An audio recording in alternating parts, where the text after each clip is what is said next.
K-Bar have been an iconic brand, a name within the knife industry for a very long time. Of course, making themselves very well known during their contributions in the Second World War for the American Marines, with their introduction of the USMC combat knife, or Marine combat knife. But over the years they've introduced many knives, and this is one that they've done with Jackson Adventure blades. I'll kick it off. The role that this knife will fit into is an EDC blade, an everyday carry knife. It could also flex into a hunting knife for skinning, but keep in mind it is a folding knife, so there's a lot of parts you can get covered with blood and all such things, but I'll get to that later.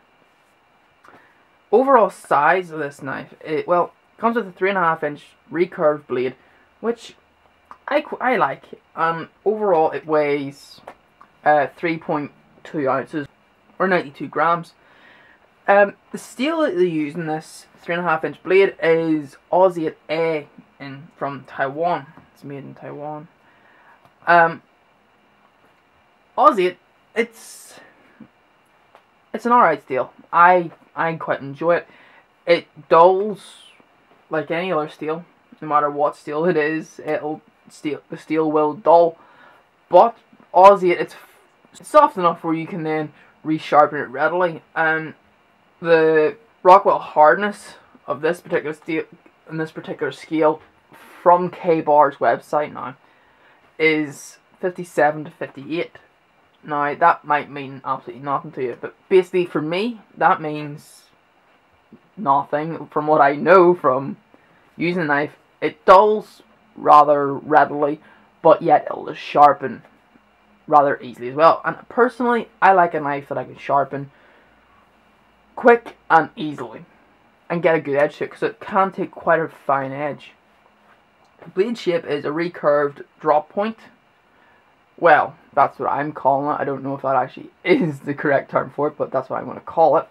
It's a recurved drop point, and this blade shape, I really, for aesthetics and the way the blade looks, I really like it. I think it looks beautiful, but for the tasks that I use it in, it's not maybe the most ideal blade shape. It's a nice blade shape, I like it. Also on the blade you can see, on the blade itself there you can see that it's got the Jackson Adventure Blades logo. This has got, it's the same logo as on the box here, with mountain range and the man, but that's actually engraved into it, along with K-Bar and Taiwan, the country of production, and then this is the model number. Now, it doesn't have Aussie stamped in the blade, but I'm okay with that. I don't mind, and I trust it what it is, and I trust in what it is, and I quite like it the way it is. It comes with this black coating, which has wore really well. Yes, it's chipped and scuffed a little, but it's wore very, very well. This particular knife that they do is actually a lockback design. So, if you don't know, there's a wee notch in the tang of the blade, and then there's a notch that protrudes down from the lock bar, which those two mate. Well, I can show you.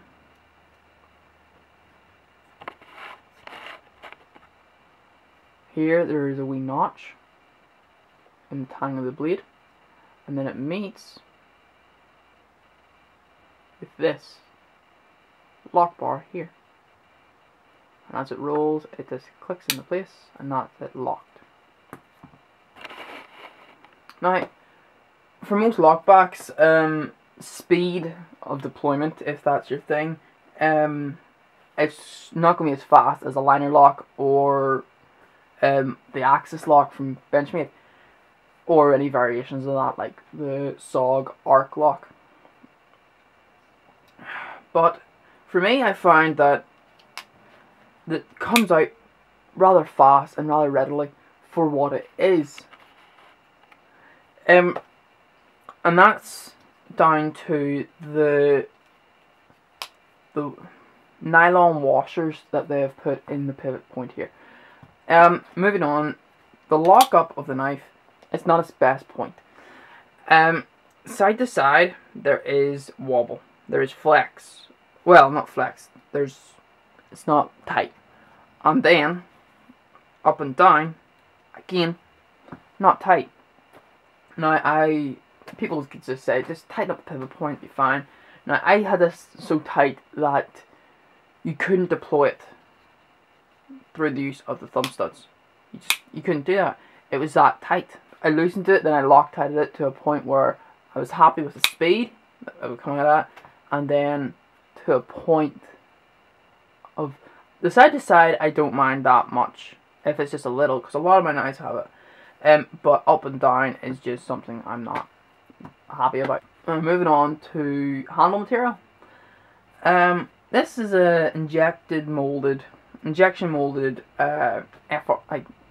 fiberglass nylon Zitel type material. It's got a pigskin, by that I mean like a football type texturing. It's not my favorite texture in the world. It doesn't lend itself to great amounts of grip, but it gives enough if it's an EDC knife. Now, if you want to enlist this into a tactical blade, by that I mean a defensive tool, not into your tactics. I mean, this is just my thoughts on it. It's a tool to defend yourself with.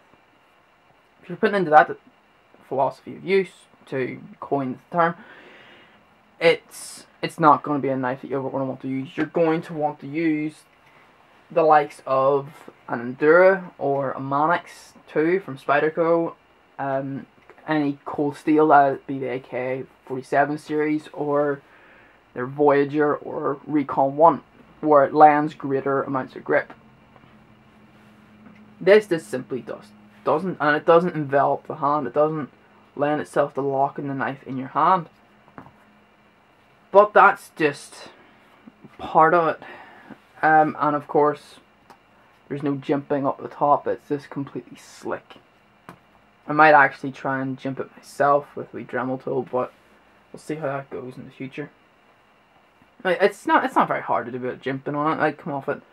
Look at how Spyderco do it. They do their jimping so well. It's so sharp and really purposeful. Even Gerber on their Gerber Warrant gets nice, good, sharp jimping on it, on their knives.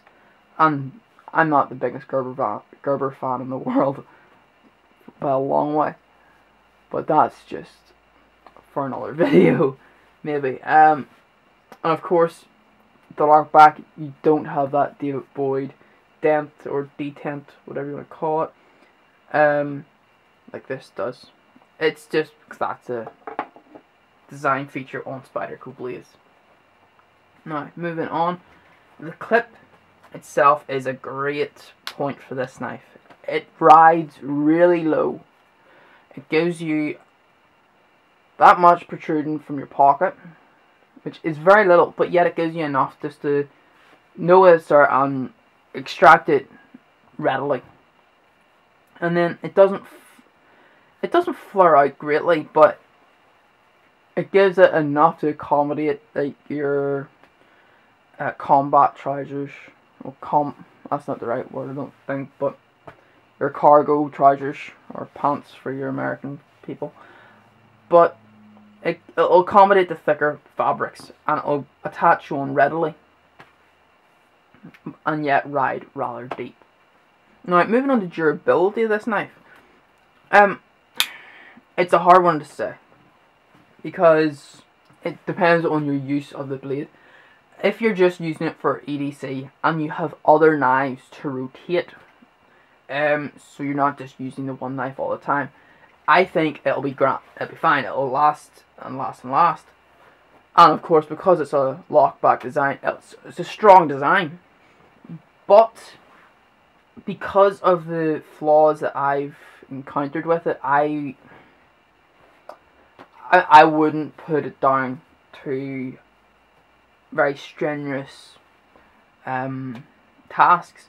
But one feature that could lend itself to additional use, additional strenuous tasks, would be the integration of liners that they've done on this knife. Now, this might be an issue for some people. For me personally, it's not. Because, if you look inside, the liners, they're not milled out. But, because they're not steel liners, now that's a big point.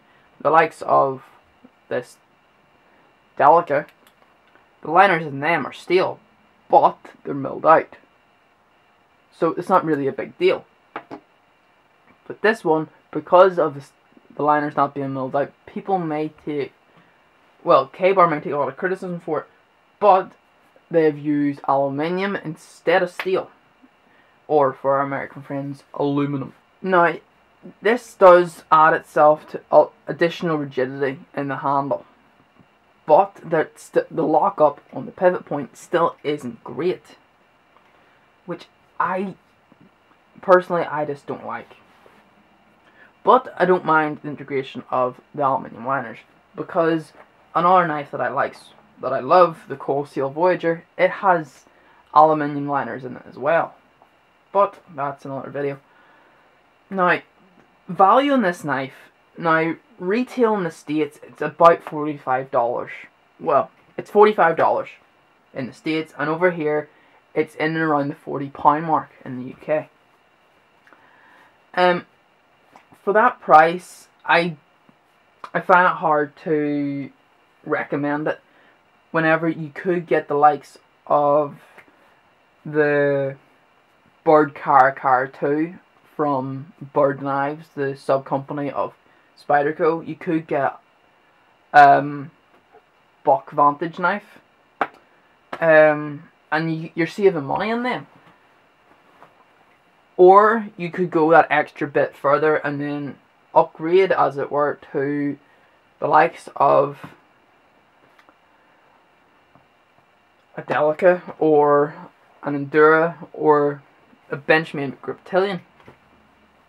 But that's just one of the things that you'll have to weigh up yourself. Like, these are very much, maybe not in the same size, but certainly in the same category of use. These knives will be very much in competition with each other. But I don't think this knife will be an out winner.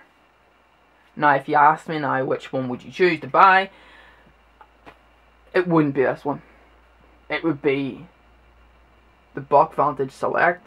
This happens to be the small variety. Or the Delica, because it just is a better combination, I think.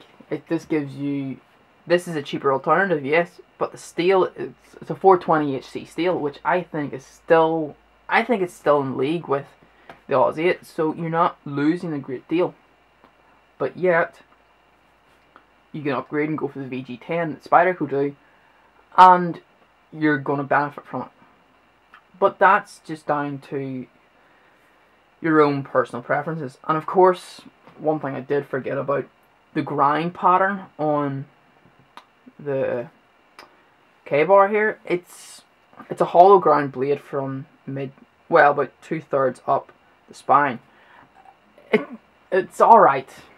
I prefer, if it's going to be a hollow ground, I prefer it more the way this buck is. It's got a very high portion of the grind, or you just go full flat like you do get in the Delica.